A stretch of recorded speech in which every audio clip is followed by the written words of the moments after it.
பிஸ்னஸ்கள் பலவிதம், அதில் இது ஒரு விதம் அப்படிங்கிற மாதிரி நம்ம இப்போ ஊருக்கு போயிருந்தோம் இல்லையா?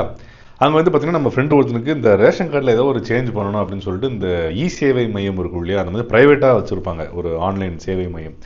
அங்கே போகிறோம். அங்கே போய் பார்த்தீங்கன்னா அங்கே எப்படி எங்கள் மாதிரி நிறைய ஒரு சர்வீஸ்க்காக வந்திருக்காங்க. பாஸ்போர்ட் அப்ளை பண்ண ஒருத்தவங்க வந்திருந்தாங்க. அந்த மாதிரி நிறைய இந்த ஆன்லைன் சேவைகளுக்காக வராங்க. அந்த வகையில் ஒரு இப்போ எங்கள் ஊரில் வர்த்தகம் எப்படி இருக்குன்னு பார்த்தீங்கன்னா சுற்றி இருக்க கிராமத்து மக்கள் நம்பிய ஒரு வர்த்தகம் தான் அங்கே நடக்கும் நண்பர்களே. அந்த வகையில் ஒரு காலேஜ் படிக்கிற பொண்ணு வந்து இந்த மாதிரி ஒரு QR கோட்டை நான் பே பண்ணுறேன், நீங்கள் கேஷ் எடுத்துத்தாங்க அப்படின்னு சொல்லி அந்த கடைக்காரங்க கேட்குறாங்க. அது ஒரு சர்வீஸாகவே அவங்க வச்சுருக்காங்க போல். பரவாயில்லையே, நல்ல ஒரு சர்வீஸ் போலையே அப்படின்னு சொல்லிட்டு நான் பார்த்துட்டு இருக்கேன். பார்த்தா அந்த பொண்ணு 1500 எடுக்குது. 1500 30 எக்ஸ்ட்ராவாக 1530 போட சொல்கிறாங்க. நான் வந்து எதுக்குங்க அந்த பொண்ணு 1500 தானே கேட்டுச்சு அப்படின்னு கேட்டேன். சார் சர்வீஸ் சார்ஜ் சார் அப்படின்னு சொல்கிறாங்க. சரி இந்த சார்ஜ் எப்படி அப்படின்னு கேட்குறேன். 1000 15 1000 2000 30 இந்த மாதிரி பொது நண்பர்களே. அப்போ நான் கணக்கு போட்டு பார்க்குறேன். இப்போ 1000 15 வச்சுக்கோங்களேன். 10,000 150 ஆச்சு. 1,00,000 15,000 ஆச்சா அப்படிங்கிற மாதிரி நம்ம கணக்கு போட ஆரம்பிச்சிட்டோம்.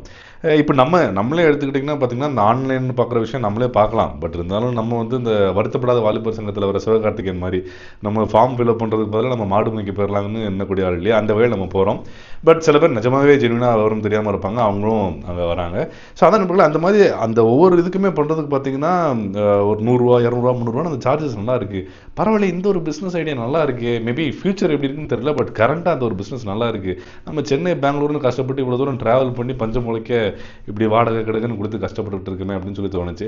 ஸோ இந்த ஒரு பிஸ்னஸ் மாடலை நம்ம மக்களுக்கும் சொல்லலாம் அப்படின்னு சொல்லிட்டு தான் இந்த ஒரு வீடியோ.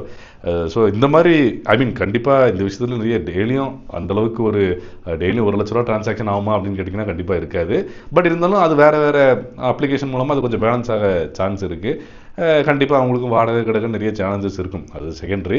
பட் இந்த மாதிரி இந்த பிஸ்னஸ் இப்படி ஒரு விஷயங்கள் இருக்குன்னு அன்றைக்கி தான் நண்பர்களை தெரிஞ்சுக்கிட்டேன். ஸோ அந்த வகையில் உங்களுக்கும் ஏதாவது வேறு இந்த மாதிரி ஒரு ஈஸியான கொஞ்சம் அப்படியே சமாளிக்க முடிய பிஸ்னஸ் இருந்தால் சொல்லுங்கள். நம்மளுக்கு இப்போ ஒன்றும் சரியாக போகிற மாதிரி தெரியல.